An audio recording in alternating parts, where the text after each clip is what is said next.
Hello दोस्तों, स्वागत है आपका अपने ही यूट्यूब चैनल नीतीश स्टडी में। तो दोस्तों, आज की इस वाली वीडियो में हम लोग पढ़ेंगे जीके जीएस का 20 अति महत्वपूर्ण प्रश्न, जो सभी प्रश्न सिलेक्टेड है और किसी न किसी एग्जाम में पूछा गया है। तो इसीलिए आपको वीडियो को शुरू से लेकर पूरा अंत तक देखना है और लास्ट में आपसे सवाल भी पूछा गया है, जिसका उत्तर को वीडियो के कमेंट बॉक्स में बताना है।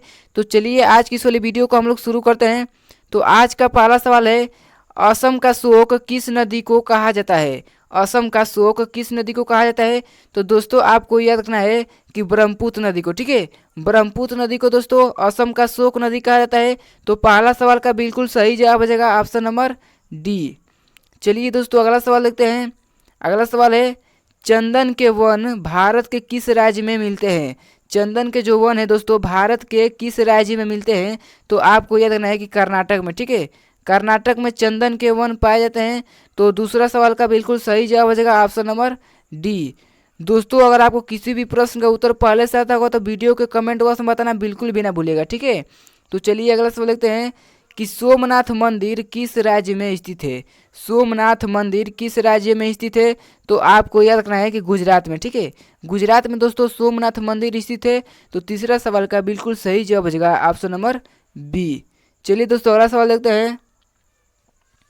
अगला सवाल है कि हिमाचल प्रदेश में चंद्रभागा किस नदी को कहा जाता है? हिमाचल प्रदेश में चंद्रभागा किस नदी को कहा जाता है? तो दोस्तों, आपको याद रखना है कि चिनाव नदी को। ठीक है, चिनाव नदी को दोस्तों हिमाचल प्रदेश में चंद्रभागा नदी को कहा जाता है। तो चौथा सवाल का बिल्कुल सही जवाब हो जाएगा ऑप्शन नंबर डी। चलिए दोस्तों, अगला सवाल देखते हैं। दोस्तों, सभी प्रश्न सेलेक्टेड है, इसीलिए आपको वीडियो को पूरा ध्यान से देखना है। अगला सवाल है कि विश्व स्वास्थ्य दिवस कब मनाया जाता है? विश्व स्वास्थ्य दिवस कब मनाया जाता है? तो आपको याद रखना है कि 7 अप्रैल को। ठीक है, 7 अप्रैल को दोस्तों विश्व स्वास्थ्य दिवस मनाया जाता है। तो पांचवा सवाल का बिल्कुल सही जवाब हो जाएगा ऑप्शन नंबर बी। चलिए अगला सवाल देखते हैं। अगला सवाल आता है कि पानीपत का दूसरी लड़ाई कब हुआ था? पानीपत का दूसरे युद्ध कब हुआ था? तो दोस्तों, आपको याद रखना है कि 1556 ईस्वी में। ठीक है, 1556 ईस्वी में दोस्तों पानीपत का दूसरी लड़ाई हुआ था। तो छठवां सवाल का बिल्कुल सही जवाब हो जाएगा ऑप्शन नंबर डी। चलिए अगला सवाल देखते हैं। अगला सवाल आता है कि कर्नाटक का गांधी किसे कहा जाता है? कर्नाटक का गांधी किसे कहा जाता है? तो आपको याद रखना है कि सदाशिव राव को। ठीक है, सदाशिव राव को दोस्तों कर्नाटक का गांधी कहा जाता है। तो सातवां सवाल का बिल्कुल सही जवाब हो जाएगा ऑप्शन नंबर ए। चलिए दोस्तों, अगला सवाल देखते हैं। अगला सवाल आता है कि भविष्य का ईंधन किसे कहा जाता है? भविष्य का ईंधन किसे कहा जाता है? तो आपको याद रखना है कि हाइड्रोजन का। ठीक है, हाइड्रोजन को भविष्य का इंजन कहा जाता है। तो आठवां सवाल का बिल्कुल सही जवाब हो जाएगा ऑप्शन नंबर सी। दोस्तों, और अगर आपको वीडियो अच्छी लग रही है तो वीडियो को लाइक करिएगा। अगर हमारे चैनल पर नए हैं तो चैनल को भी सब्सक्राइब कर लीजिएगा, क्योंकि सब्सक्राइब करेंगे तो वीडियो सबसे पहले आप ही के पास पहुँचेगा।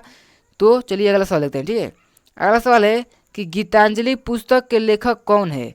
गीतांजलि पुस्तक के लेखक कौन है? तो आपको याद रखना है कि रविंद्रनाथ टैगोर। ठीक है, रविंद्रनाथ टैगोर दोस्तों गीतांजलि पुस्तक के लेखक है। तो नौवां सवाल का बिल्कुल सही जवाब हो जाएगा ऑप्शन नंबर डी। चलिए दोस्तों, अगला सवाल देखते हैं। अगला सवाल आता है कि सांची का स्तूप का निर्माण किसने करवाया था? सांची का स्तूप का निर्माण किसने करवाया था? तो आपको याद रखना है कि अशोक ने। ठीक है, अशोक ने दोस्तों सांची का स्तूप का निर्माण करवाया था। तो 10वां सवाल का बिल्कुल सही जवाब हो जाएगा ऑप्शन नंबर बी। चलिए अगला सवाल देखते हैं। शुद्ध सोना कितना कैरेट का होता है? शुद्ध सोना कितना कैरेट का होता है?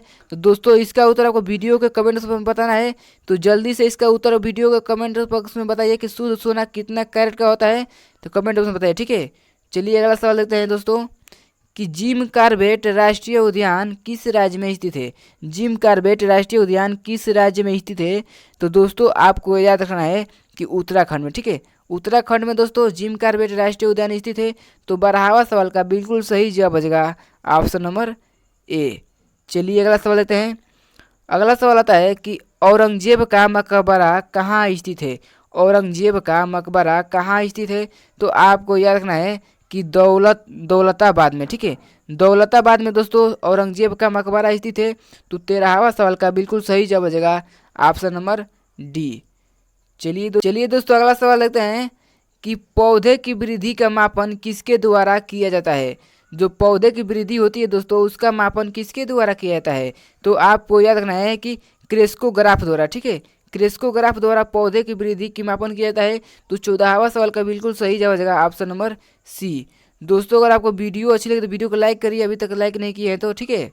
15वां सवाल देखते हैं दोस्तों कि राष्ट्रपति का निर्वाचन किस अनुच्छेद के तहत किया जाता है?